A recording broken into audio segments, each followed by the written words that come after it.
అమ్మి ఏంటి?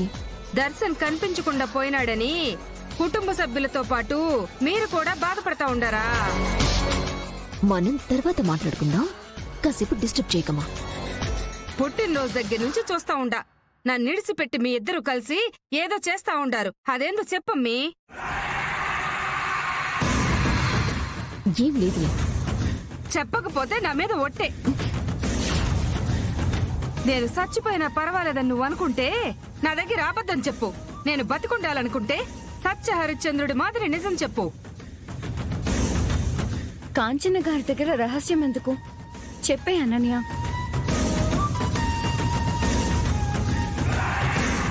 పుట్టినరోజు అయిన తర్వాత దర్శన్కి కార్ యాక్సిడెంట్ చేయించింది మేమే.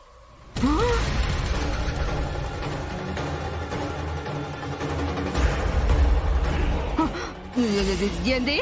యాక్సిడెంట్ చేయించింది మీ ఇద్దరా? అరవకండి. బయటికి పోయి పబ్లిసిటీ చేస్తారా ఏంటి? అది కాదమ్మీ, సినిమా మాదిరి అంత దారుణమైన నిర్ణయం మీ ఇద్దరు ఎందుకు తీసుకున్నారా నా అనుమానం. దర్శన్ కి యాక్సిడెంట్ చేసి తన రూపం మార్చుకుని ఎట్టైనా దూరంగా తీసుకుని వెళ్లిపోదామని ప్లాన్ చేసుకుని పర్ఫెక్ట్ గా ఎగ్జిక్యూట్ చేశాను. కానీ దర్శన్ కనిపించకుండా పోయాడు. తన బాడీ ఇలా మిస్ అవుతుందని నేను అస్సలు అనుకోలేదు. మీ ఇద్దరు సీరియల్ రేంజ్ విలన్స్ అనుకున్నానమ్మీ. ఓటీటీ రేంజ్ మాదిరి అయిపోతారని అస్సలు అనుకోలేదు. దర్శన్ మాకు దొరకకుండా శరణ్య వాళ్లకు దొరికాడంటే దర్శన్ ని ఆ స్పాట్ కి రప్పించింది మేమే అని చెప్పేస్తాడు. అప్పుడు ఆనంద భైరవి మనకి సమాధులు రెడీ చేస్తుంది. మనం ముందుగానే వినతి పత్రం సమర్పించకుంటే మనకి పాలరాతి బండలతో సమాధులు కడుతుంది.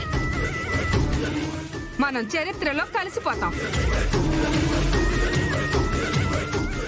లేదంటే ముందుగానే పోయి ఆవిడ కాళ్ళ మీద పడి క్షమాపణలు కోరినామంటే మరణశిక్ష నుంచి తప్పించుకుంటాం.